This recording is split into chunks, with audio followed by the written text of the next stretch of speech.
اعوذ باللہ من الشیطان الرجیم بسم اللہ الرحمن الرحیم الحمد للہ الذی نور قلوب العارفین بنور معرفتہ واثبت فؤاد انبیائہ واولیائہ بقصص الانبیاء والمرسلین واکمل ایمان المسلمین والمؤمنین بولایت علی امیر المؤمنین علیہ السلام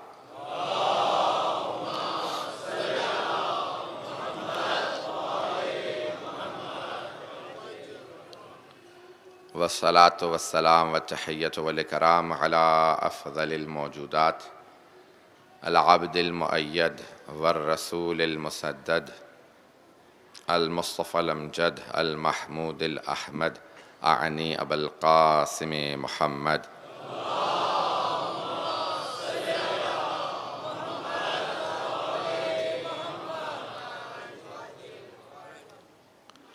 وعلى روحه ونفسه وساحره ووسیه سید الاتقیاء والاصفیاء مولا الموالی امام المتقین علی بن ابی طالب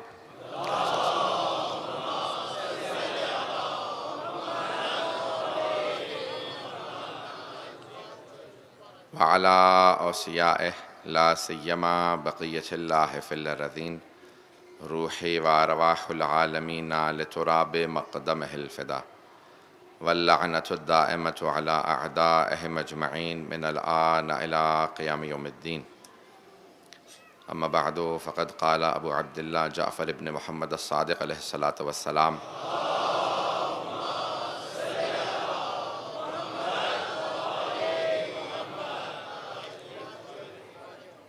اعرفوا العقل وجنده والجهل وجنده تهتدوا صلوات على محمد وآل محمد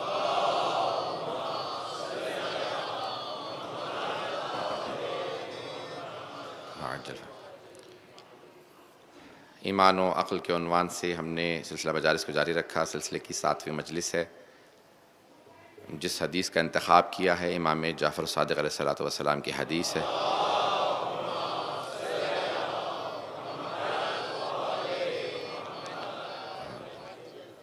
امام فرماتے ہیں کہ عقل کو پہچانو اور اس کے لشکر کو پہچانو، جہالت کو پہچانو، اس کے لشکر کو پہچانو۔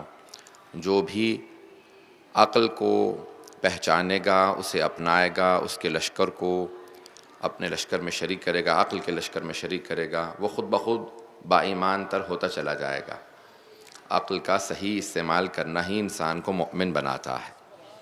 ایک جملہ کہہ کے آگے بڑھوں گا۔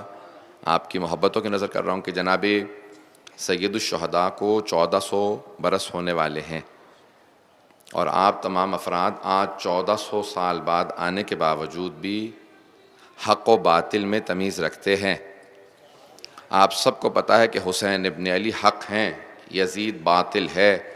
یہ کیسے پہچانا؟ یہ عقل کا تحفہ ہے جس کی وجہ سے آپ نے حسین کو حق پہچانا ہے۔ پروردگار نے ایک ایسی نعمت دی ہے جس کے پاس بھی عقل ہو۔ دنیا میں یہاں تک روایات میں ہے کہ آخری زمانے میں صرف 2 خیمے رہ جائیں گے، صرف 2 خیمے ہوں گے، کوئی تیسرا خیمہ بھی نہیں ہوگا۔ میں اس بات کو ہمیشہ پیش کیا کرتا ہوں، صرف 2 خیمے ہوں گے آخری زمانے میں، حسینیت کا خیمہ ہوگا یا یزیدیت کا خیمہ ہوگا۔ حتیٰ کافر بھی اپنے دل میں فیصلہ کر چکے ہوں گے کہ ہم حسینی ہیں یا نہیں ہیں، صرف ظہور کا انتظار کریں گے، امام زمانہ کو دیکھ کے اعلان کریں گے ہم بھی حسینی ہیں۔ یہاں تک کہ اسی ہمارے پاکستان کے ایک شاعر نے کہا ہے، شیعہ نہیں ہیں لیکن ہم کبھی یہ نہیں دیکھتے کہ کون کہہ رہا ہے، کیونکہ ہمارے مولا نے کہا یہ مت دیکھو کون کہہ رہا ہے، یہ دیکھو کیا کہہ رہا ہے۔ لا تنظر الی من قال وانظر الی ما قال، یہ مت دیکھو کون کہہ رہا ہے، یہ دیکھو کیا کہہ رہا ہے۔ تو اہل سنت شاعر ہیں لیکن وہ کہتے ہیں کہ میرا حسین ابھی کربلا نہیں پہنچا۔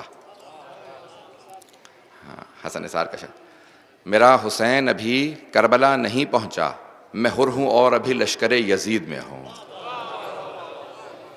یعنی پوری دنیا کو تشخیص ہے کہ جب تک انسان حق کی طرف نہ آ جائیں تب تک وہ یزیدی لشکر میں ہے، جب انسان حق کو پہچان لے خود بخود حسین کی بارگاہ میں آ جاتا ہے۔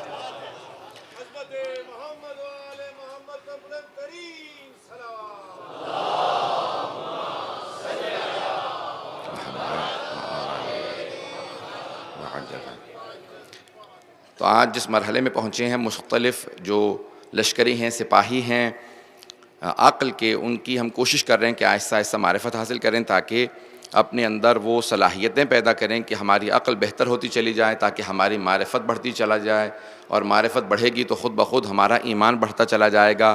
جتنا ایمان بڑھے گا اتنا ہی آپ سید الشہداء سے قریب ہوں گے، اتنا ہی پیغمبر اسلام سے قریب ہوں گے، اتنا ہی خداوند متعال سے قریب ہوں گے۔ عزیزان گرامی، یہ جو قرب ہے نا، قریب ہونا، یہ بعض اوقات انسان سمجھتا ہے کہ جسمانی لحاظ سے جتنا قریب ہوں گے اتنا قریب ہوں گے۔ نہیں، جسمانی لحاظ سے قریب ہونا کافی نہیں ہے، توجہ چاہوں گا۔ جسمانی لحاظ سے قریب ہونا کافی نہیں ہے۔ یوں تو کربلا کے اندر لشکر یزید والے بھی آ گئے تھے، قریب بہت تھے لیکن حسین سے بہت دور تھے۔ کئی لوگ خانہ کعبہ پہنچ جاتے ہیں، ہوتے بالکل سامنے ہیں، قربتاً اللہ بھی کہتے ہیں، لیکن خدا سے بہت دور ہوتے ہیں۔ خدا سے قریب ہونے کے لیے ایمان کی ضرورت ہے۔ یہ کہیں پہ بھی جسمانی قرب نہیں ہے، یہ مادی قرب نہیں ہے، یہ معنوی قرب ہے، روحانی قرب ہے، ایمانی قرب ہے۔ ایمان کا زیادہ ہونا بہت ضروری ہے۔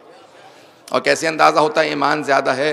عزیزان گرامی، خود بخود جب ایام آئیں، ایام اللہ، اللہ سبحانہ وتعالیٰ قرآن میں کہتا ہے ایام اللہ کو، اللہ کے ایام کو پہچانو۔ جناب سید الشہداء کے ایام ایام اللہ ہیں، اللہ کے ایام ہیں، کیونکہ صرف سید الشہداء ہی کی یاد سے یاد خدا بھی تازہ ہوتی ہے نا؟ پیغمبر اسلام کی حدیث، تمہارا سب سے اچھا دوست وہ ہے جس کو دیکھنے سے خدا کی یاد تازہ ہو جاتی ہو، اور سب سے بڑا دشمن وہ ہے کہ جو تمہیں خدا سے دور کر دیتا ہو۔ جو خدا کی یاد تازہ کرے وہ سب سے بڑا دوست ہے۔ توجہ ہے میرے مجمع کی؟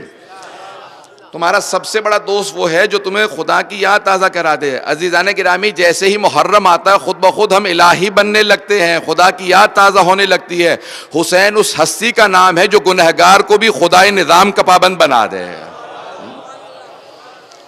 جب بڑے بڑے گنہگار بھی آتے ہیں تو وہ جناب سید الشہداء کے صدقے میں پابند بن جاتے ہیں۔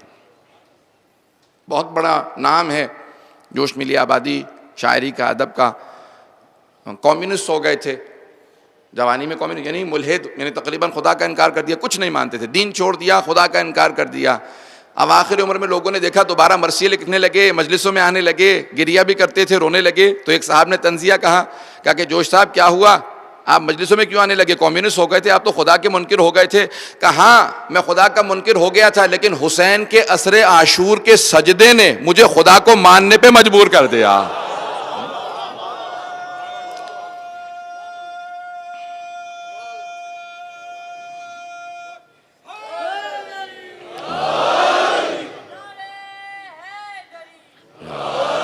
توجہ ہے عزیزان کرام؟ یہ جناب سید الشہداء ہیں جو ہر انسان کو خدا کے راستے پہ لے آتے ہیں۔ جو مقابلے میں بھی آئے تو کبھی حر بن جاتا ہے، کبھی زہیر قین بن جاتا ہے، کبھی وہب کلبی بن جاتا ہے۔ یہ جناب سید الشہداء کا کمال ہے۔ کمالات کے اگر مجسم ثبوت کو دیکھنا ہو تو جناب سید الشہداء کو دیکھ لیں۔ اب امام صادق علیہ السلام فرماتے ہیں کہ وہ جو فوج ہے،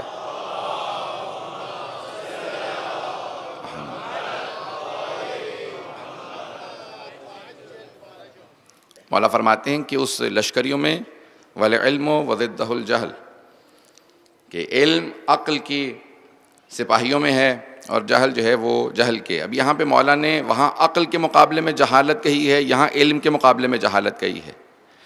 میں نے پہلے دن کہا تھا کہ جناب امیر کا نہج البلاغہ میں فرمان ہے تُعْرَفُ الْأَشْيَاءُ بِأَضْدَادِهَا، اپنی ضد سے، متضاد سے چیزیں پہچانی جاتی ہیں۔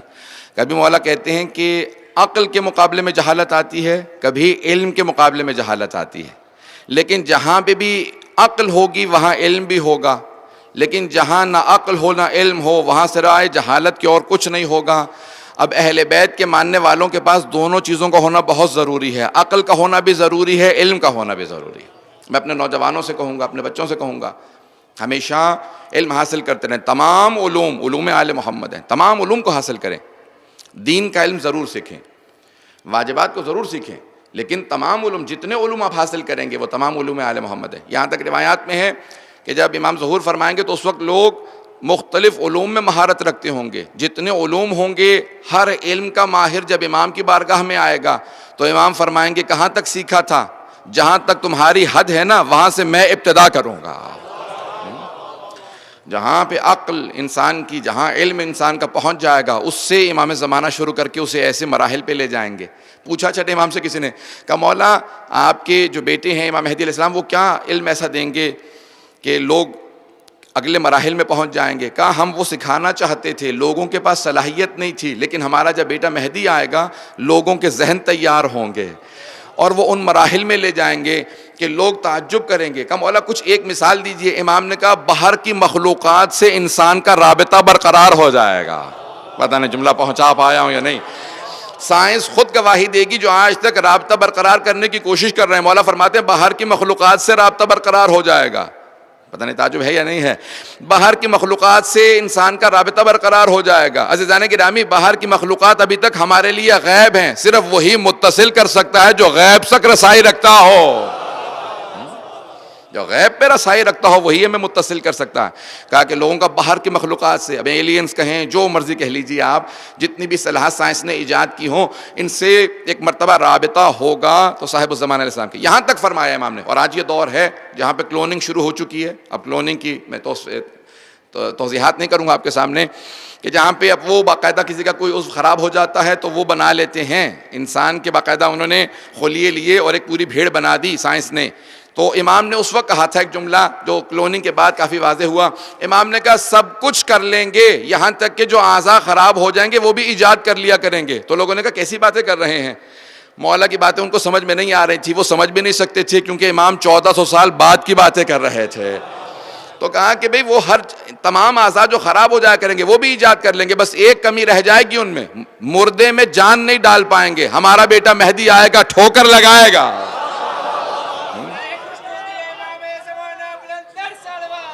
اللہ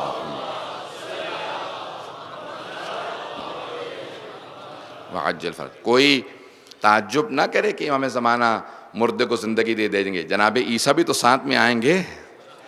جناب عیسیٰ کا معجزہ یہی تو بتایا ہے نا، قم بإذن ربی کی ٹھوکر مارتے تھے، مردے کو زندہ کر دیتے تھے. ہے قرآن ذہنوں کے اندر. جناب موسیٰ کا ید بیضا ہے عصا ہے، جناب عیسیٰ مردے کو ٹھوکر مار کے زندہ کرتے تھے. جب اگر حضرت عیسیٰ مردے کو ٹھوکر مار کے زندہ کر سکتے ہیں تو جن کے پیچھے نماز پڑھیں گے کیا وہ مردے کو زندہ نہیں کر سکتا؟ عزیزان گرامی،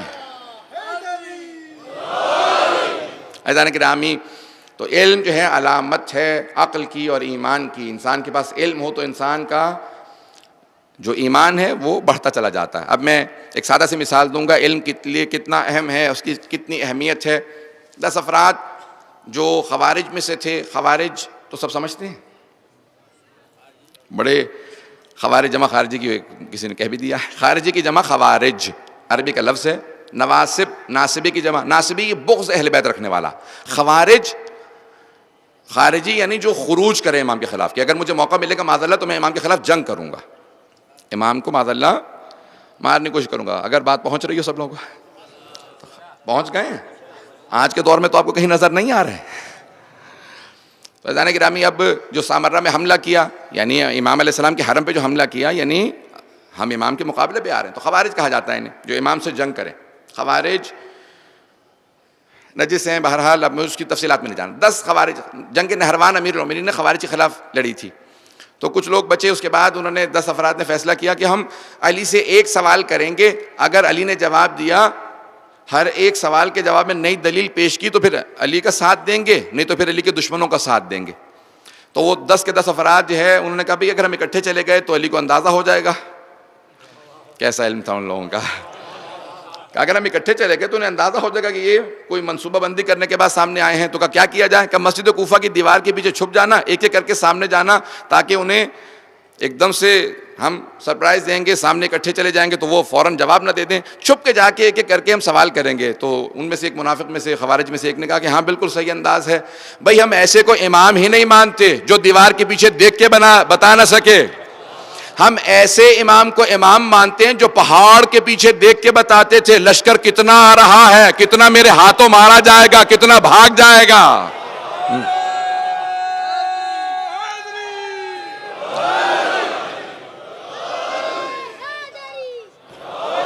توجہ ہے جانے کے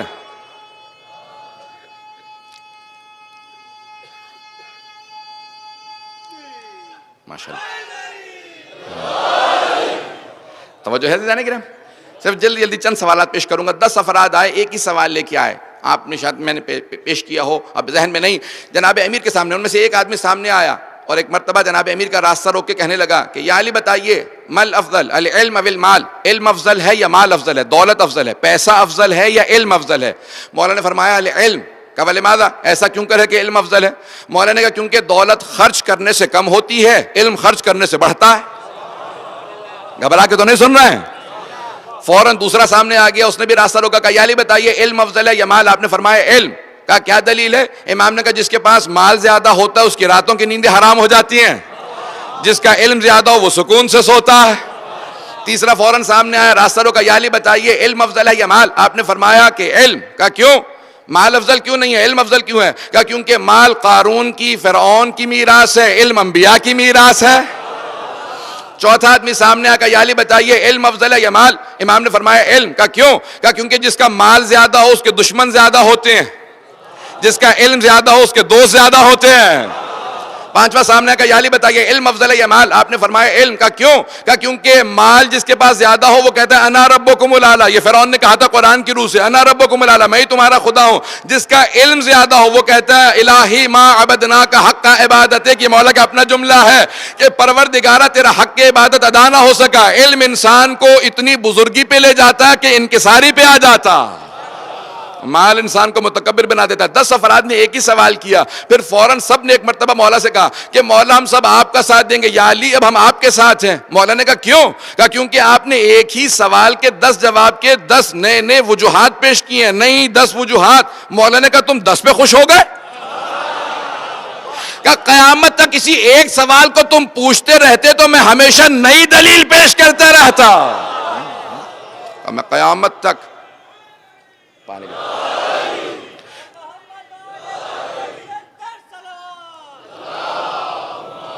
سلامت اللہ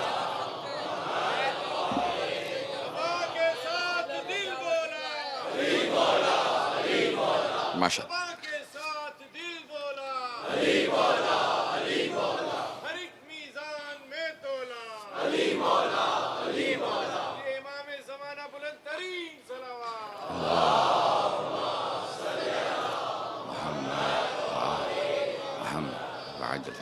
توجہ ہے عزیزان کرام ہے. یہ علم بہت بڑی نعمت ہے. شکر ادا کریں کہ پروردگارہ تو نے ہمیں معرفت آل محمد عنایت فرمائی ہے. جتنا علم بڑھتا چلا جائے گا معرفت بڑھتی چلی جائے گی, ایمان بڑھتا چلا جائے گا. اہل بیت نے بے انتہا تاکید کی, علم حاصل کرو, اطلب العلم ولو بالسین, چاہے چینی میں کیوں نہ ہو علم. یہاں تک روایات میں ہے کسی بھی طرح سے علم حاصل کرو, لیکن در آل محمد کے بغیر جو علم حاصل ہوتا ہے وہ علم نہیں ہوتا, وہ معلومات ہیں, علم نہیں ہے. علم میں معلومات میں بہت فرق ہے. علم کو جب میں انگریزی کا لفظ استعمال کر رہا ہوں, میں کبھی کوشش نہیں کرتا سہارا لوں کہ بعض اوقات مجبور ہو جاتا ہے. علم کو نالج کہا جاتا ہے, معلومات کو انفارمیشن کہا جاتا ہے. معلومات میں علم میں فرق ہے. علم جو صرف آل محمد سے نصیب ہو, معلومات دنیا کی بہت سی ہوتی ہیں. میں بات کو پہنچا نہیں پا رہا ہوں, نہج البلاغہ دوبارہ سہارا لوں گا, مجھے پورے مجمع کی توجہ چاہیے. ایک آدمی کوفے میں امیر المؤمنین کے پاس آیا, کہا یا علی آپ ذرا میرے بیوی بچوں کا خیال رکھیے گا کیونکہ آپ خلیفہ وقت ہیں, میں علم حاصل کرنے جا رہا ہوں. مولا نے کہا تو کیا سمجھتا ہے تجھے علم حاصل ہو جائے گا علی کو چھوڑنے کے بعد؟ پیغمبر اسلام کی حدیث نہیں سنی, انا مدینۃ العلم و علی بابو, علی باب مدینۃ العلم ہے. مولا نے پھر اس کے بعد خطبہ دیا کہ وہ افراد جو مجھے چھوڑنے کے بعد علم حاصل کرنا چاہتے ہیں کیا سمجھتے ہیں, چاہے ساری دنیا کے علوم کو ایک جگہ دیکھنا ہو تو مجھے علی کے پاس آ جاؤ, سیکھنے کے لیے کافر بھی یہاں آئیں گے. جملہ پیش کر رہا ہوں. مولا فرماتے ہیں لو جعلت لی الوسادہ, اگر میرے لیے تکیہ لگا دیا جاتا میں آرام سے بیٹھتا تو میں توریت والوں کو توریت سے جواب دیتا, زبور والوں کو زبور سے جواب دیتا, انجیل والوں کو انجیل سے جواب دیتا, جو قرآن کے ماننے والے مسلمان قرآن سے جواب دیتا, جو کسی کتاب کو نہیں مانتے انہیں عقل سے جواب دیتا. ہر انسان گواہی دیتا جو علی کہہ رہے ہیں وہ عقل کے عین مطابق ہے. یہ صرف علم کے ذریعے. عزیزان گرامی, کبھی بھی کوئی مولا کا ماننے والا ایسا نہ ہو کہ جو علم میں کم ہو. جب کوئی بھی آپ سے ملے, کوئی دیکھے تو فوراً کہے کہ ہاں امیر المؤمنین کے ماننے والے علم میں سب سے زیادہ ہوتے ہیں. آپ کی معلومات سب سے زیادہ ہونی چاہیے, آپ کا علم سب سے زیادہ. توجہ ہے مجمع کی میرے ساتھ, آپ کے علم معلومات سب سے زیادہ ہونی چاہیے. یہ بہت بڑا پروردگار کا ہم پہ کرم ہے کہ اس نے جناب سید الشہداء کی مجالس کے صدقے میں ہمیں بہت کچھ سیکھنے کو عطا کیا ہے کہ سید الشہداء کا ممبر ایک فیض عام ہے، ہم سب اس سے سیکھتے ہیں۔ عزیزان گرامی، جو بزرگ ہیں وہ تو سیکھے سکھلائے ہوتے ہیں، لیکن یہاں 2 سال کے بچے سے لے کے بزرگ سب آتے ہیں، کچھ نہ لے کے جائیں علم اور ساتھ میں ثواب ضرور لے کے جاتے ہیں۔ بہت سے افراد دور دور ہیں، نہیں آ سکتے، انہیں وہاں پہ بھی سننے کا موقع ملتا ہے، لیکن ایک ایسا ثواب ہے جو فرش عزا کا ثواب ہے، وہ جو چاہے سیکھا ہوا بھی ہو دوبارہ اگر آ کے بیٹھے گا، اس سے فرش عزا پہ آنے کا ثواب ملتا رہے گا۔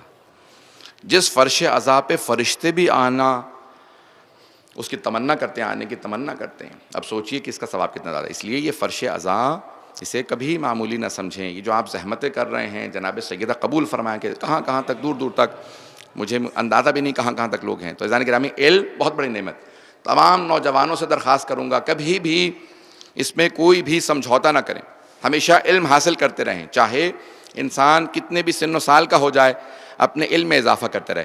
جو اپنے آپ کو فارغ التحصیل سمجھنے لگے، میں بہت قابل ہو گیا ہوں، میں بہت پڑھ گیا ہوں، سمجھ لیں اس کا زوال شروع ہو گیا۔ کوئی بھی آدمی بہت زیادہ قابل نہیں ہو جاتا، جتنا بھی سیکھ لیں، جو آپ نے سیکھا ہے، معلومات ہیں جو جانتے ہیں اور جو نہیں جانتے، اگر ان کا تقابل کریں، یہ جانتے ہیں اور یہ جو نہیں جانتے، جو چیزیں نہیں جانتے وہ بہت زیادہ ہوتی ہیں، انسان جو جانتا ہے وہ بہت کم ہوتا ہے، اس لیے کبھی بھی سیکھنے سے گریز نہ کریں۔ ایک جملہ مولا امیر المومنین کا نہج البلاغہ میں کہ ہر ظرف بھر جایا کرتا ہے الا وعاء العلم، سوائے علم کے ظرف کے، اس میں جتنا بھرتے چلے جائیں گے اس کے اتنا ہی ظرف بڑھتا چلا جائے گا، کبھی ایسا نہیں ہوتا کہ اس کا ظرف بھر جائے، انسان کے جو ہے علم کی وسعت بڑھتی چلی جاتی ہے۔ آج تک سائنس کہتی ہے کہ کسی ایک چیز کا جو اندازہ نہیں لگا پائے کہ کیا اس کی کیپیسٹی ہے، کتنا اس کے اندر صلاحیت ہے، وہ انسانی دماغ ہے جو اللہ سبحانہ وتعالیٰ نے خلق کیا، کہ آج تک کوئی نہیں جانتا کہ اس کی صلاحیات کتنی زیادہ ہے۔ کبھی یہ نہ کہیں کہ بچے کو میں نے بہت زیادہ سکھا دیا، ایسا نہ ہو کہ زیادہ فشار آ جائے، جتنا بھی سکھا دیں گے اتنی صلاحیت بڑھتی چلی جائے گی۔ اسی لیے 2 چیزوں کا آل محمد علیہ السلام نے بہت زیادہ تاکید کی ہے، سننا پسند فرمائیں گے عزیزان گرامی؟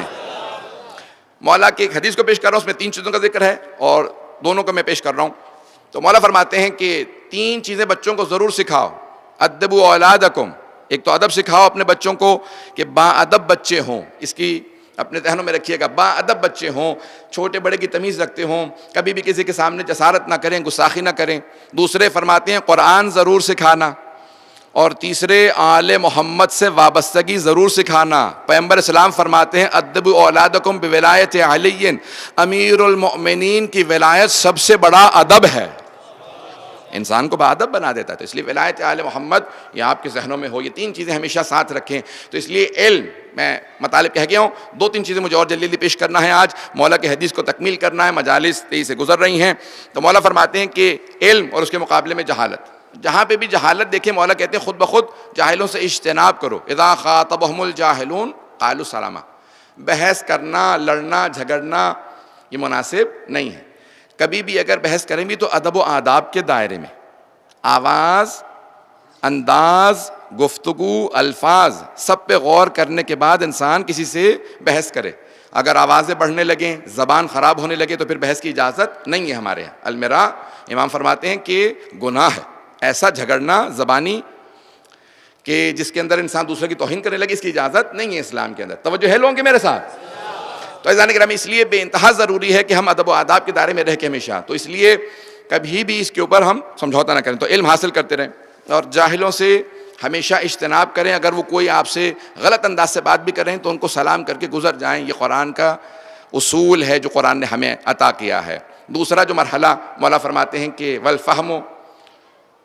فہم و فراست، سمجھداری، وضدہ الحمق، حمق یعنی حماقت، بے وقوفی۔ مولا فرماتے ہیں کہ مؤمن کی علامات میں سے ایک علامت یہ ہے کہ وہ فہم و فراست رکھتا ہوگا۔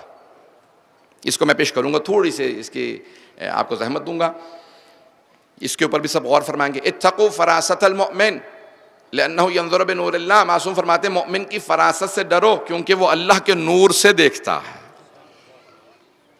سنیں گے اس کو بھی، مؤمن کی فہم و فراست سے ڈرو، خوف کھاؤ کیونکہ وہ اللہ کے نور سے دیکھتا ہے۔ فہم و فراست یعنی سمجھنا لوگوں کو، ایسا نہ ہو کہ انسان سے ایک مرتبہ دھوکہ کھا لیں پھر دوبارہ دھوکہ کھائیں۔ مولا فرماتے ہیں نہیں، ایمان کیا ہے؟ مولا فرماتے ہیں ایمان کی سب سے بڑی علامت یہ ہے کہ لا یلدغ المؤمن من جوہر مرتين، ایک سوراخ سے ایک مومن ایک سوراخ سے 2 مرتبہ نہیں ڈسا جاتا. کسی سے اگر دھوکہ کھا لیا، اگر آپ واقعاً با ایمان ہیں تو دوبارہ دھوکہ نہیں کھائیں گے. اگر دوبارہ دھوکہ کھائیں تو اس کے متعلق سوچنا بند کر دیں، اپنے متعلق سوچنا شروع کر دیں. پتہ نہیں بات پہنچ رہی نہیں؟ توجہ ہے عزیزان گرامی؟ اپنے متعلق سوچے میں نے دوبارہ دھوکہ کیسے کھا لیا جب میں ایک مرتبہ دھوکہ کھا چکا تھا. کبھی انسان دوبارہ ایک آدمی سے دھوکہ نہ کھائے.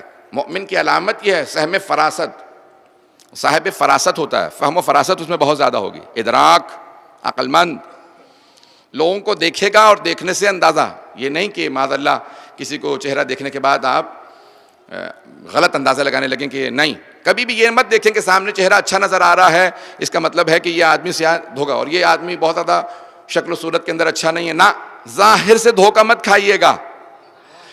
مومن ظاہر کو نہیں دیکھتا، قلب تک پہنچتا ہے. مومن چہرے کو دیکھنے کے بعد دل میں اتر جاتا ہے. انسان دھوکا ظاہر سے مت کھائے، باطن کو تلاش کرنے کی کوشش کریں.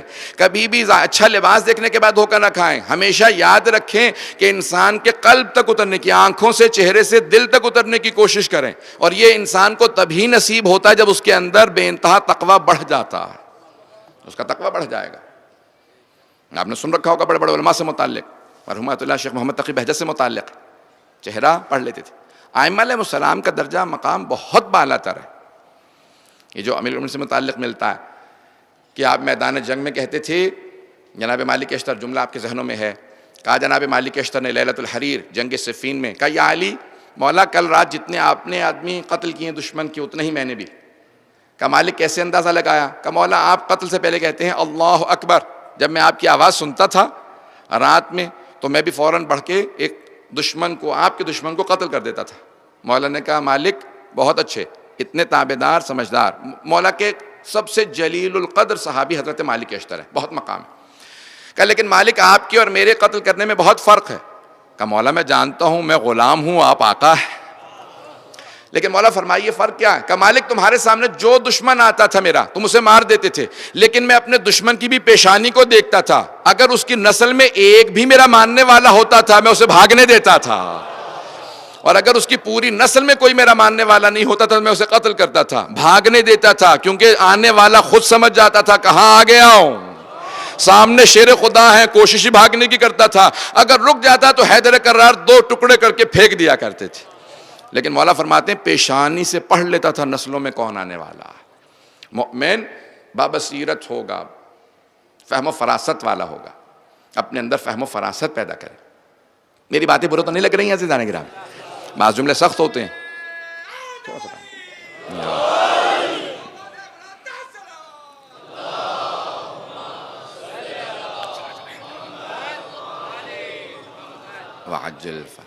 ہمارا ہر نوجوان بہت بابصیرت ہونا چاہیے. ہم کہتے ہیں کہ ہم جناب علی اکبر علیہ السلام کے غلام ہیں، جناب قاسم علیہ السلام کے غلام ہیں.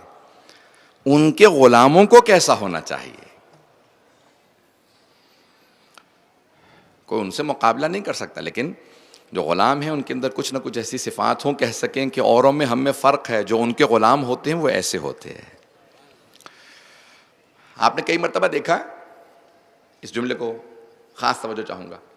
آپ سفر کر رہے ہیں، سفر میں کوئی آدمی مل جاتا ہے، اس سے اپنائیت سے محسوس ہونے لگتی ہے، نہ بات کی ہوتی ہے نہ کلام کیا ہوتا ہے، چہرہ بتا رہا ہوتا ہے یہ اپنا اپنا سا ہے. یہ اپنائیت کیوں محسوس ہوتی ہے عزیزان گرامی؟ اس کے ایمان کی وجہ سے. مولا فرماتے ہیں کہ مومن ایک دوسرے کو ان کے ایمان کی وجہ سے پہچانیں گے، تقوی کی وجہ سے پہچانیں گے. یہ آثار، یہ اپنے اندر انسان اتنا زہد و تقوی پیدا کرے کہ اسے دوسروں کی پہچان ہونے لگے.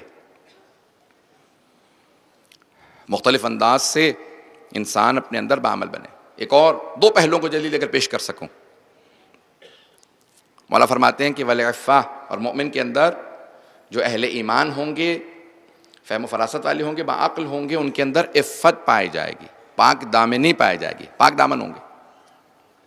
وضدھا التہتک، اور بے ہتک یا تہتک، بے حرمتی، یہ جہل کی اور غیر مؤمن کی علامات میں سے ہے. اس کو میں بہت تفصیل سے پیش نہیں کروں گا، لیکن مجھے سب کی توجہ چاہیے. عفت، پاک دامنی مومن کی علامت ہے. مومن پاک دامن ہوگا. مولا فرماتے ہیں ہمارا ماننے والا بہت پاک دامن ہوگا. بعض اوقات چہرے انسان کے خود بخود اس کی پاک دامنی کی گواہی دیتے ہیں. جب کوئی آل محمد کے بچوں کو بھی دیکھتا تھا تو دیکھنے کے بعد کہتا تھا محسوس ہوتا ہے کہ جیسے آسمان سے فرشتے نازل ہو گئے ہیں. جناب علی اکبر کو دیکھنے کے بعد، جناب عباس کو دیکھنے کے بعد لوگ رک جاتے تھے. امام حسن، امام حسین، ان کو لوگ دیکھ کے مدینہ رک جاتا تھا.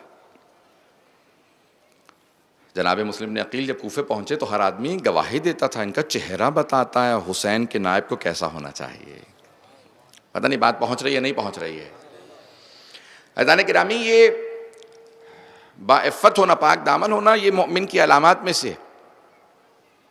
جتنی میں نے کہا نا کہ ساری شرائط نہ بھی ہوں، مولا فرماتے ہیں کم از کم ایک شرط ضرور ہوگی. کوئی ایک شرط اپنے اندر ضرور پیدا کریں تاکہ جتنی شرائط زیادہ ہوں گی اتنے امام سے قریب ہوتے چلے جائیں گے، محبت بڑھتی چلی جائے گی، ایمان بڑھتا چلا جائے گا.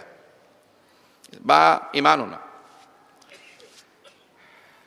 شیخ عباس قمی صاحب مفاتیح الجنان نے ایک واقعہ لکھا ہے، صرف اس واقعے کو پیش کر کے میں اگلی صفت کو بیان کروں گا. کہتے ہیں کہ میں ایک بستی سے گزر رہا تھا، دیکھا کہ ایک لوہار ہے،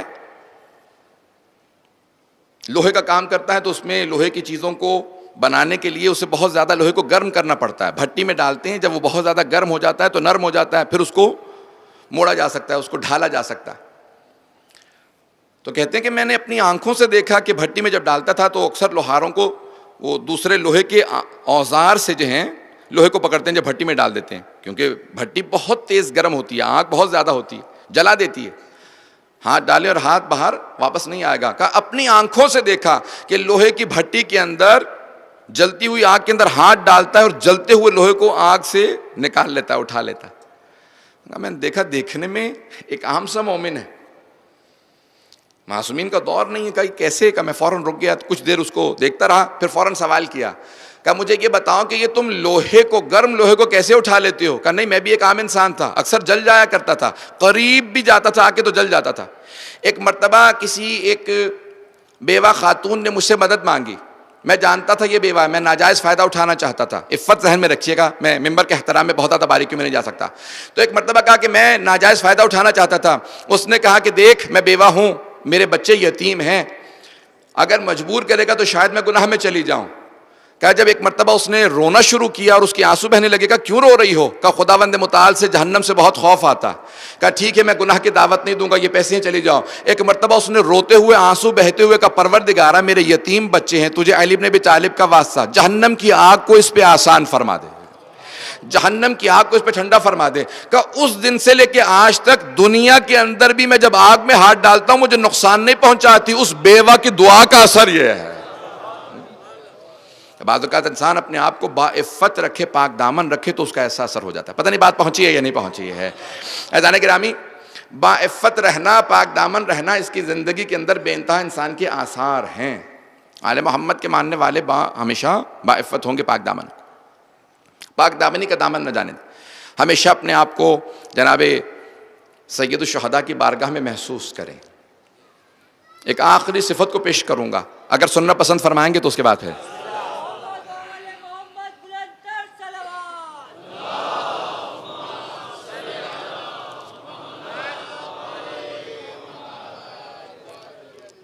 نہیں، اس سے بہتر انداز سے صلوات کی زحمت کریں گے.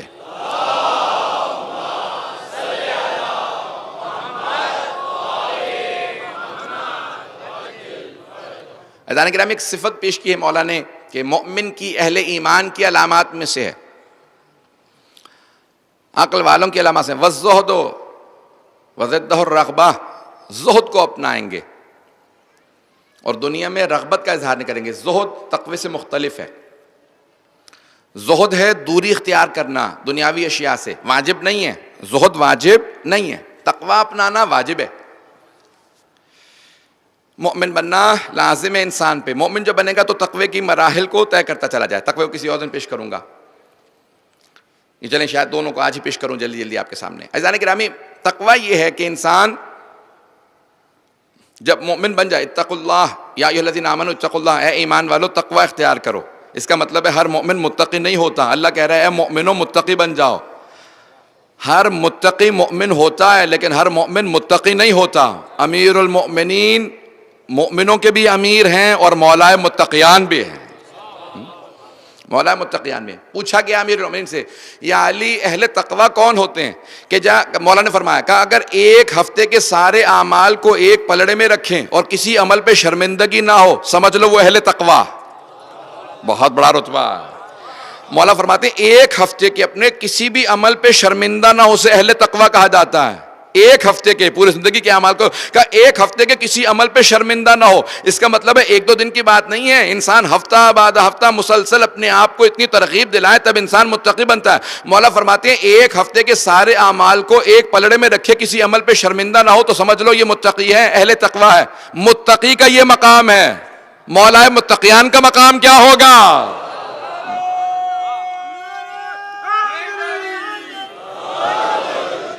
توجہ ہے زیادہ گرامی. اللہ گرامی مولا فرماتے ہیں کسی عمل پہ. اب زہد کیا؟ ترک کرنا دنیا کا. میں چند مثالیں پیش کروں گا جلدی اور اس کے بعد پھر کیونکہ 7ویں کی شب ہے تو مجھے تھوڑا تفصیل سے مسائل کو پیش کرنا. کوشش کروں گا مختصر کروں لیکن ساتھ رہیں. زہد دنیا میں لے لیکن اس کو ترک کرنا واجب نہیں ہے. جناب یحییٰ کا زہد مشہور ہے. قرآن نے حضرت یحییٰ کے زہد کا تذکرہ کیا لیکن پوری کائنات میں کہتے ہیں کہ پیغمبر اسلام فرماتے ہیں کہ میرے بھائی علی جیسا کوئی زاہد نہیں ہے. میں نے اس دن بھی مثال ایک پیش کی تھی لیکن میں نے عدالت کے عنوان سے پیش کی تھی کہ مولا کو اتنی زکوٰۃ سونا سب کچھ دیا لیکن تقسیم کر دیا. یہ زہد کی وجہ سے. مولا نے اپنا خود ایک باغ جب سب کچھ چھن گیا اس کے بعد دوبارہ نئے سرے سے آہستہ آہستہ آباد کرنا شروع کیا. پورا بہت بڑا باغ لگایا اپنے ہاتھوں سے کھجور کا, اپنے ہاتھوں سے بہت بڑا باغ مدینے میں. جب باغ لگا لیا تو اب کھجوروں کی فصل کا وقت آ گیا. اب یہ سارے کھجور اتار کے بیچے جائیں گے. اس زمانے میں 7,000 دینار سونے کی اشرفیاں پورے باغ کی جب کھجوریں بیچیں تو 7,000 اشرفیاں یا دینار سونے کے سکے اس زمانے میں بھی بہت بڑی رقم تھی. جیسے آج پتہ نہیں کروڑوں کے حساب سے آپ لگا لیں, میں اندازہ نہیں بیان کر سکتا. 7,000 دینار حاصل ہوئے سارے باغ کی کھجوروں کو بیچنے کے بعد. اب تمام افراد کا شاید مولا کچھ زکوٰۃ میں خیرات میں خمس میں کچھ ہمیں بھی دیں گے تو اب لائن سے سارے فقراء کھڑے ہو گئے. مولا کی سخاوت کو جانتے تھے تو جناب قمبر نے کہا مولا کس کس کو کتنا دینا؟ کہا قمبر یہ سب تقسیم کر دو. کہا مولا گھر میں فاقہ ہے. کہا قمبر میرے حکم کو مانو سب کچھ تقسیم کر دو. ایک مرتبہ جناب قمبر نے اعلان کیا سب کچھ تقسیم کیا, سب کچھ تقسیم کر دیا. اس کے بعد ایک مرتبہ مولا نے خود سے کہا کہ قمبر ساتھ چلو میں مسجد نبوی جا رہا ہوں. ممبر پہ آئے کہا ایھا الناس لوگو آخرت کے لیے تیار ہو جاؤ اب کیوں اثر نہ ہو. ایک زبان امیر المؤمنین اور دوسرے جو کچھ آیا تھا سب تقسیم کرنے کے بعد ممبر پہ آ کے حکم دے رہے ہیں کہ آخرت کے لیے تیار ہو جاؤ. اب سب لرزنے لگے. کہا جب علی جیسا انسان کہے, علی جیسا نور ایک مرتبہ ممبر پہ آ کے ایسا جملہ کہے خود بخود رغبت پیدا ہوتی ہے آخرت کی تیاری کے لیے. رغبت آ جاتی انسان کو میں تیار ہو جاؤں. یہ زہد ہے. اللہ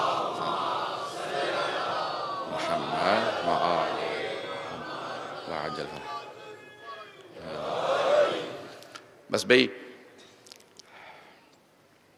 آخری شبیں ہیں, کچھ اور زحمت دوں گا آپ کو. ایک ہمارے بہت بزرگ عالم دین گزرے ہیں شیخ محمد مہدی نراقی, احمد نراقی محمد مہدی نراقی, باپ بیٹا ہے. تقریباً 250 برس پہلے معراج السعادہ, سعادت کی معراج, عروج سعادت کے نام سے اردو ترجمہ موجود ہے کتاب کا. انہوں نے کتاب لکھی فارسی میں, باپ نے فارسی میں لکھی, بیٹے نے عربی میں, جامع السعادہ.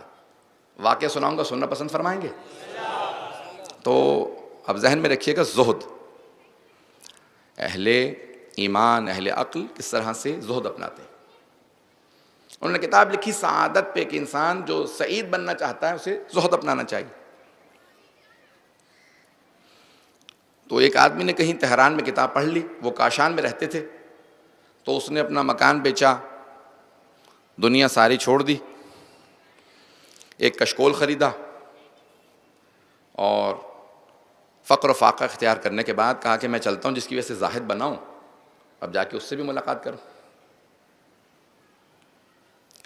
تو اس نے کشکول لے رکھا تھا اور کچھ بھی نہیں تھا، بس ایک پوشاک تھی، ایک لباس تھا اس کا۔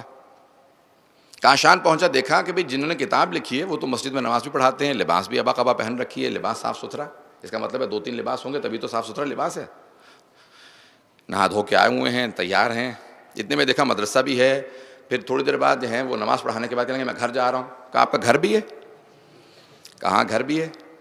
کہا آپ کا گھر ہے، میں آپ کی کتاب پڑھنے کے بعد اپنا گھر بیچ کے فقراء میں تقسیم کر کے آ گیا ہوں۔ کہا نہیں میرا تو گھر ہے۔ کہا آپ نے شادی بھی کر رکھی ہے؟ کہا ہاں بیوی بھی ہے، بچے بھی ہیں۔ اب اس کا منہ اتر گیا، بہت افسوس کرنے لگا کہ کس قسم کے عالم ہے، کتاب لکھی ہے زہد پہ، خود شادی بھی کی ہوئی ہے، مکان بھی ہے، مسجد ہے، مدرسہ ہے، عجیب قسم کے آدمی ہے۔ بہت پریشان، بہت زیادہ پریشان۔ دوسرے دن کہنے لگا اچھا خدا حافظ میں جا رہا ہوں۔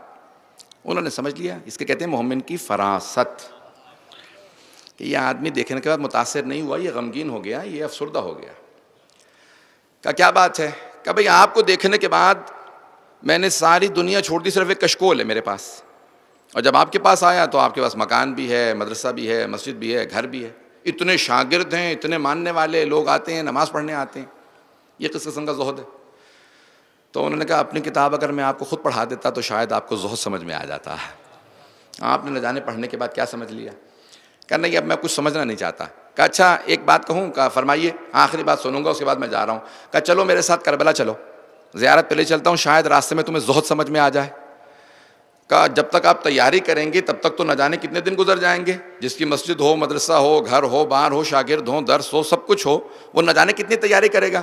کہا نہیں ابھی اسی وقت میں کربلا چلوں گا تمہارے ساتھ۔ کہا اسی وقت سے کیا مراد؟ کہا ابھی۔ کہا چلیں پھر چلتے ہیں۔ کہا دونوں اٹھے، فوراً کربلا کے راستے میں ہو لیے۔ چند گھنٹے گزرے تھے کہ اچانک وہ صاحب جو زاہد بن کے آئے تھے، کہا بھئی میرا کشکول آپ کے مدرسے میں رہ گیا۔ کہا کوئی مسئلہ نہیں، کربلا میں ایک اور کشکول لے دوں گا۔ کہا نہیں، ایک دنیا میں میرے پاس ایک ہی چیز ہے وہ کشکول، وہ بھی آپ کے مدرسے میں رہ گیا، مجھے وہی اپنا کشکول چاہیے۔ کہا راستے میں کوئی بستی آئے گی وہاں سے کشکول لے دوں گا، کشکول کی حیثیت ہی کیا، میں راستے میں کشکول لے دوں گا۔ کربلا جا رہے ہیں ہم لوگ، سید الشہداء کی زیارت کے لیے جا رہے ہیں۔ کہا نہیں مجھے زیارت پہ نہیں جانا، مجھے پہلے کشکول چاہیے۔ کہا سمجھ میں آیا تم میں مجھ میں فرق کیا ہے؟ تمہاری کل دنیا کے اندر ایک کشکول ہے، ساری جان کشکول میں پھنسی ہے، میرے پاس ساری دنیا ہے، لیکن جب میں نے فیصلہ کیا حسین کے پاس جا رہا ہوں تو ساری دنیا کو چھوڑ دیا۔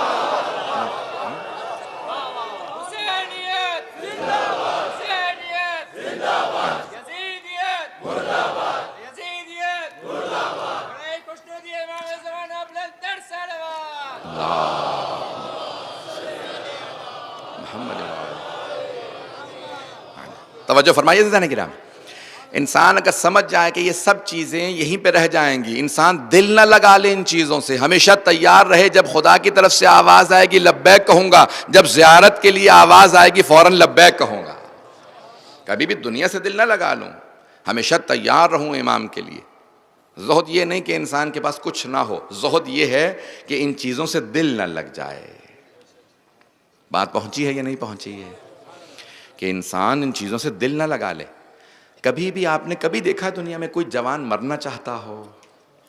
کوئی جوان مرنا نہیں چاہتا، جوان جینا چاہتا ہے۔ لیکن میرے لاکھوں درود و سلام ہو قاسم ابن حسن پہ، جو بار بار ایک سوال کر رہے ہیں، آقا کیا میرا مولا، امو جان یا اماں، چچا جان، کیا میرا شہداء کی فہرست میں نام نہیں ہے؟ سید الشہداء کہتے کیف الموت عندک، اے میرے لخت جگر قاسم، موت کو آپ کیسا سمجھتے ہیں، کیسا پاتے ہیں؟ کہ احلی من العسل، شہد سے زیادہ میٹھی ہے موت۔ اگر آپ کے راستے میں، آپ کے عشق میں موت نصیب ہو تو شہد سے زیادہ میٹھی ہے۔ اب سمجھ میں آیا ایمان کیا ہے؟ اللہ اکبر۔ میں جب جناب قاسم سے متعلق سوچتا ہوں، میں رات مقتل دیکھ رہا تھا، یہ شاید آج صبح، مرحوم آیت اللہ شیخ جعفر شوشتری کا، وہ کہتے ہیں کہ کچھ امتیاز ہیں جناب قاسم کے۔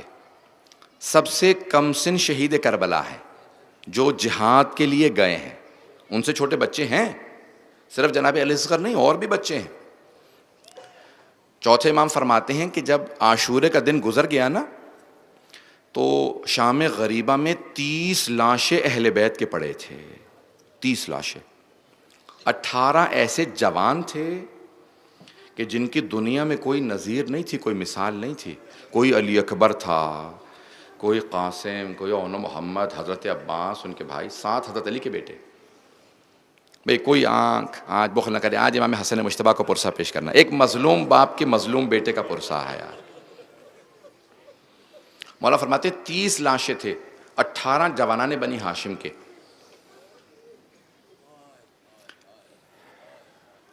ایک سید الشہداء کا لاشا اور 11 بچوں کے لاشیں تھے.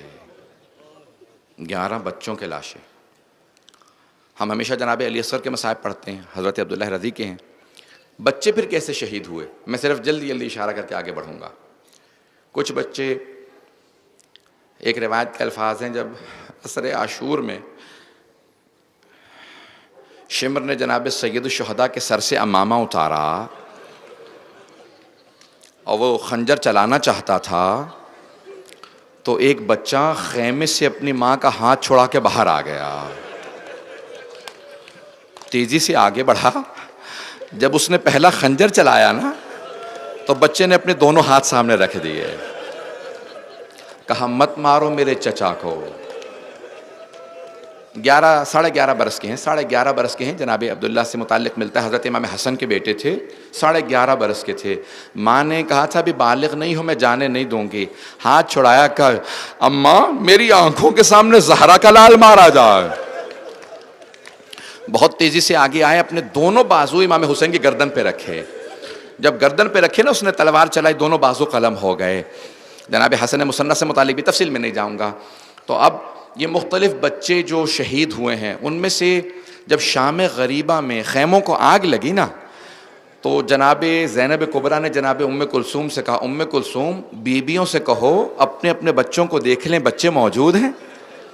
تو امیر المومنین کی صرف 2 بیٹیاں کربلا میں نہیں تھیں، متعدد بیٹیاں کربلا میں تھیں. ایک بیٹی کا نام ہے خدیجہ، مولا علی کی بیٹی کا نام ہے خدیجہ. تو ایک مرتبہ مولا کی بیٹی حضرت خدیجہ نے پلٹ کے کہا جناب ام کلثوم سے، کہا بی بی میرے 2 بیٹے تھے، دونوں گھوڑوں کی ٹاپوں کے نیچے آ گئے. جب یہ خیموں کو آگ لگا رہے تھے نا، گھوڑے دوڑا رہے تھے، تو میرے دونوں بچے گھوڑوں کی ٹاپوں کے نیچے آ کے مارے گئے ہیں. تو 11 بچے شہید ہوئے. مولا سجاد کہتے ہیں 30 لاشیں پڑے تھے. میں ہاتھ جوڑ کے ایک جملہ کہوں، جب جناب منہال نے کہا نا جناب سید سجاد سے، اے سید سجاد کب تک روتے رہیں گے؟ کہا منہال تو نے انصاف نہیں کیا. یعقوب کے 12 بیٹے تھے، ایک یوسف آنکھوں سے دور ہوا تھا، مرا نہیں تھا، شہید نہیں ہوئے تھے. جناب یوسف آنکھوں سے دور ہو گئے تھے. جناب یعقوب نے رو رو کے آنکھیں گوا دی تھی. اے منہال میرے 18 یوسف ایک دن میں مارے گئے. ان میں کوئی علی اکبر ہے، کوئی قاسم ہے، اون محمد ہیں. اجرکم اللہ، اجرکم اللہ. میں پیش کروں گا، آج بخل نہ کیجیے گا. میں ایک اور وصیت پیش کرنا چاہتا ہوں امام حسن مجتبیٰ کی. جب امام حسن مجتبیٰ کو زہر دیا گیا نا تو روایت کے الفاظ ہیں کہ مولا کا کلیجے کے ٹکڑے جو ہے وہ قے باہر آنے لگے تشت میں. تو فوراً امام حسین سے کہا بھیا یہ تشت چھپا دو. امام حسن نے کہا میرے بھائی یہ تشت چھپا دو. تو امام حسین نے کہا بھائی آپ نے کہا چھپا دیتا ہوں، لیکن کیوں چھپا دوں؟ کہا ابھی زینب آنے والی ہے، میں نہیں چاہتا میری بہنیں میرے جگر کے ٹکڑے دیکھیں، میری بہنیں برداشت نہیں کریں گی. اجرکم اللہ. تو ایک مرتبہ تشت چھپا دو. لیکن امام حسن کہتے تھے اتنی تکلیف ہے میرے سینے میں، بیٹھا نہیں جا رہا. تو امام حسین نے بھائی کو سہارا دیا، ایک مرتبہ بستر پہ لٹا دیا. جب لیٹ گئے تو حضرت ام فروہ کھڑی ہیں، دیکھتی ہیں کہ ایک 1.5 برس کا بچہ ہے جو کھیلتا ہوا آیا باپ کے سینے پہ چڑھ گیا. میں آپ سے ایک سوال کروں، آپ نے دیکھا ہے بچوں کو باپ کے ساتھ سینے پہ لپٹنے کا بہت شوق ہوتا ہے. چھوٹے بچے بچیوں کو، اور اہل بیت کو اپنے بچوں سے بڑی محبت تھی. امام حسین ایک 3.5 برس کی بچی کو سینے پہ سلاتے تھے. امام حسن جناب قاسم کو سینے پہ سلایا کرتے تھے. تو ایک مرتبہ کہتے ہیں تاریخ میں 1.5-2 برس کے ایک بچہ آیا اور امام حسن کے سینے پہ چڑھا، باپ کے سینے سے لپٹ گیا. تو ماں نے کہا بیٹا بابا کے سینے میں درد ہے. کیوں؟ کہا کیونکہ زہر دے دیا تھا نا جودہ بنت اشعث ملعونہ نے. تو کہا بیٹا بابا کے سینے میں درد ہے، سینے سے اتر جاؤ. تو امام حسن بڑے مظلوم امام ہیں، کہا ام فروہ قاسم سے مت کہو میرے سینے سے اتر جائے، قاسم بہت مظلوم ہے. اسے کچھ دیر میرے سینے سے لگا رہنے دو. جب یہ سینے سے میرے ملتا ہے نا مجھے بڑی ٹھنڈک محسوس ہوتی ہے. میں ایک سوال کروں آپ سے, شاید امام حسن کے ذہن میں میدان کربلا آ رہا ہو, کہیں لاشا پامال ہوتا تو نہیں دیکھ رہے تھے؟ اجرکم اللہ. چلیں گے میرے ساتھ؟ میں آپ کو تھوڑی سی اور زحمت دوں گا.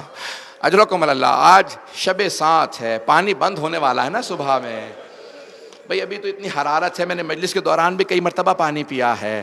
آپ بھی اگر زیادہ پیاس ہوگی سبیلوں پہ جا کے پانی پی لیں گے. میں صرف ایک ہاتھ جوڑ کے جملہ کہوں گا, اولاد والے اگر ایک مرتبہ تصور کریں کہ کوئی 3.5 برس کی بچی بار بار امام حسین سے کہے بابا بہت پیاس ہے, العطش العطش. میں دیکھ رہا ہوں بعض بزرگ برداشت نہیں کر پا رہے, اگر برداشت کر پائیں تو میں پیش کروں گا.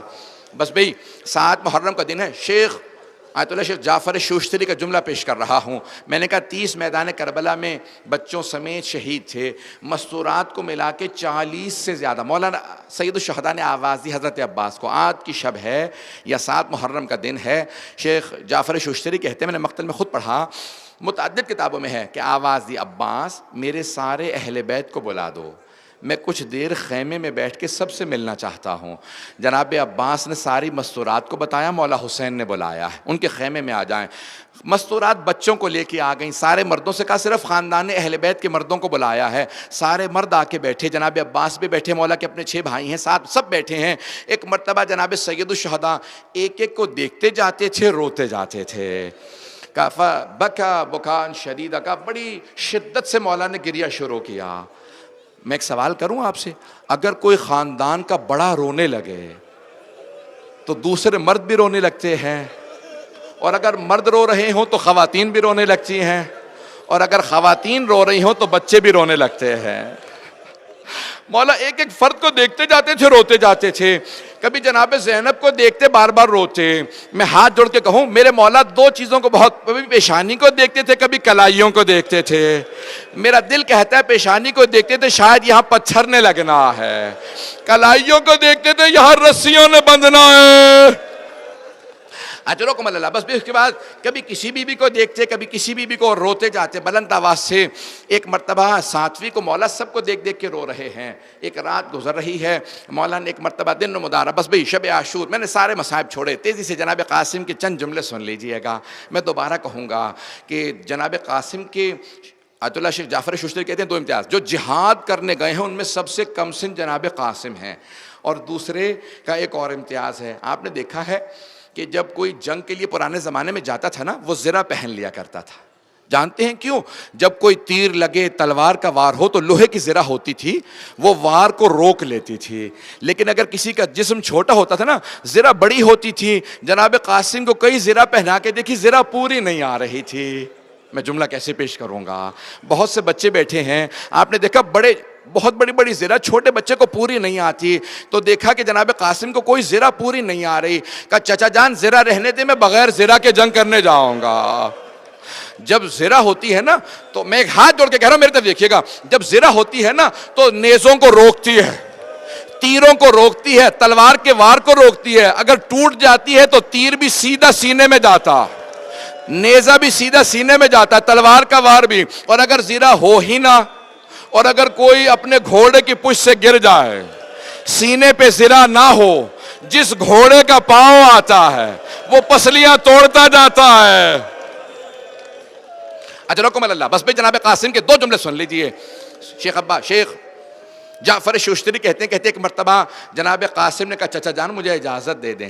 کہا کہ میرے مرحوم بھائی کی آپ نشانی ہے, میں نہیں چاہتا کہ آپ کو بھیجوں. میں جب بھائی کی زیارت کرنا چاہتا ہوں اپنے بھائی حسن کی, اے قاسم میں آپ کو دیکھ لیتا ہوں, آپ کی میرے بھائی سے بے انتہا شباہت ہے, آپ میں حسن کی شبیہ آتی ہے, میں آپ کو دیکھ لیتا ہوں. تو جناب قاسم ایک مرتبہ خیموں کے باہر بیٹھ کے رونے لگے. جب خیموں کے باہر بیٹھ کے رو رہے تھے نا تو وہاں مستورات تھی خیموں کے اندر. ایک بی بی نے آواز سنی, جناب زینب سے کہا کہ بی بی مجھے یہ اپنے یتیم کی آواز محسوس ہوتی ہے, یہ میرا یتیم بچہ ہے. آگے نہیں بڑھوں گا, ایک جملہ کہہ کے آگے بڑھوں گا. ایک جملہ, اگر کسی ماں یا باپ کے سامنے اس کے بچے کو کوئی تماچا مار دے, تو بڑی تکلیف محسوس ہوتی ہے. اور اگر ماں بیوہ ہو, کوئی سہارا نہ ہو, تو اسے اپنے بچوں کی زیادہ شدت سے کمی محسوس ہوتی ہے. تو ایک مرتبہ جب جناب فروا نے سنا نا میرے بیٹے کے رونے کی آواز آ رہی ہے, رہا نہ گیا, کہ بی بی میرا یہ یتیم بچہ ہے, قاسم کے رونے کی آواز آ رہی ہے. جناب فروا فوراً در خیمہ پہ آئے, پردہ اٹھایا, دیکھا کہ دونوں گھٹنوں میں سر دے کے جناب قاسم رو رہے ہیں. کہا بیٹا قاسم کیا بات ہے؟ کہ اماں مجھے چچا میدان میں جانے نہیں دیتے, بار بار کہتے ہیں تم میرے بھائی کی نشانی ہو. کہ اماں میں جانا چاہتا ہوں. کہ قاسم جانتے ہو میں کربلا میں کیوں آئی ہوں؟ کہ اماں فرمائیے کیوں آئی ہیں آپ کربلا میں؟ کہ قاسم آپ کے بابا نے وصیت کی تھی, فروا جب میرا بھائی حسین کربلا جائے تو قاسم کو ضرور بھیجنا. قاسم میں تمہیں تنہا نہیں بھیجا میں خود ساتھ میں آئی ہوں, میں بیوہ ہوں, میں ساتھ میں آئی ہوں. قاسم جاؤ چچا سے کہو اجازت دیں. کہ اماں آپ کوئی بات بتائیں. کہ قاسم آپ کے بابا نے ایک تعویذ میں کچھ لکھا تھا اور مجھ سے کہا تھا فروا جب بھی بہت زیادہ پریشانی کا عالم ہو نا تو قاسم سے کہنا تعویذ کھول لے. جناب قاسم نے تعویذ کو کھولا, جب کھولا دائیں بازو پہ تعویذ تھا, امام حسن کی تحریر تھی.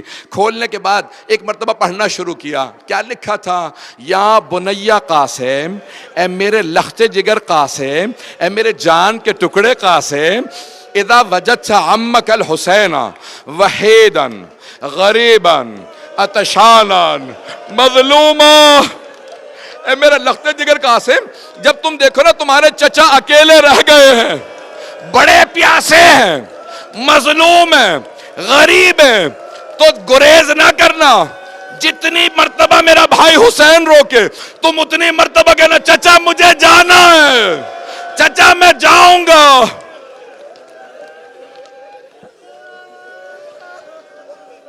بس بے زیادہ وقت نہیں ہے میرے پاس, ابھی تھوڑی سی دیر میں جب زیارات برآمد ہوں گی تو کیا کہیں گے؟ جب زیارت کریں گے نا تو کہیں گے اے مولا حسن آپ کے یتیم کا بڑا صدمہ ہے. مولا کسی کا بیٹا اس طرح سے لاشا پامال نہ ہو. سنیں گے, میں پڑھوں گا 2 سے 4 منٹ کی زحمت دوں گا, ہاتھ جوڑ کے کہہ رہا ہوں بھائی آخری جملے سن لیجئے. جناب قاسم جو ابھی آنسو بہا رہے تھے نا, رو رہے تھے, آنسوؤں کو صاف کیا, خط کو چوما, بابا کی تحریر کو چوما, کہا کہ بس اب مجھے جواز مل گیا. فوراً آئے, کہا چچا جان اب آپ مجھے میدان کربلا میں جانے سے نہیں روک سکتے. چچا جان دیکھیں میرے بابا نے کیا لکھا ہے. ایک مرتبہ مولا حسین نے تحریر کو لیا, دیکھا مولا حسن کے دستخط ہیں, چوما, آنکھوں سے لگایا, بلند آواز سے رونے لگے. مولا حسین رونے لگے. کہا مدینے کا رخ کیا, کہا ہائے میرا بھائی حسن, مجھے غربت میں یاد رکھا جب میرا کوئی نہیں رہا, میرے بھائی نے مجھے یاد رکھا.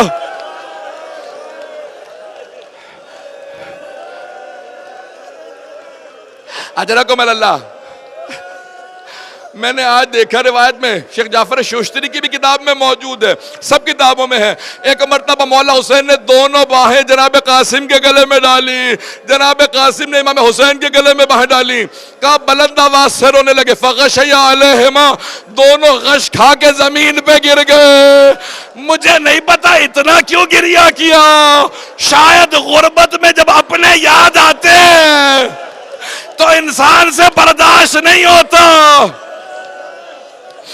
بس بھائی امام حسین نے بہت گریہ کیا. ایک مرتبہ بازو تھاما, بھتیجے کو سوار کرایا, کوئی زرہ نہیں پہن رکھی.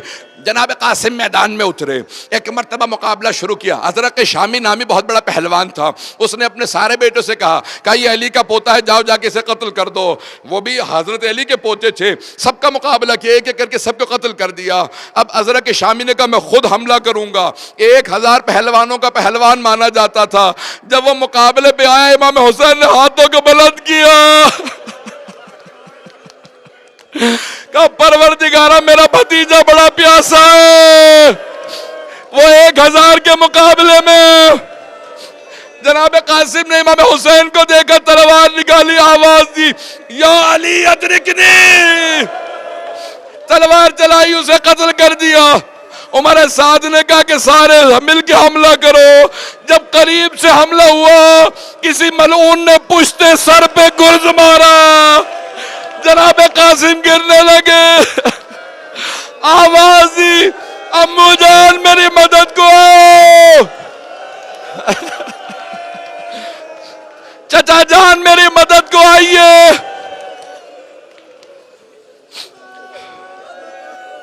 نہیں 2 منٹ کی زحمت دوں گا.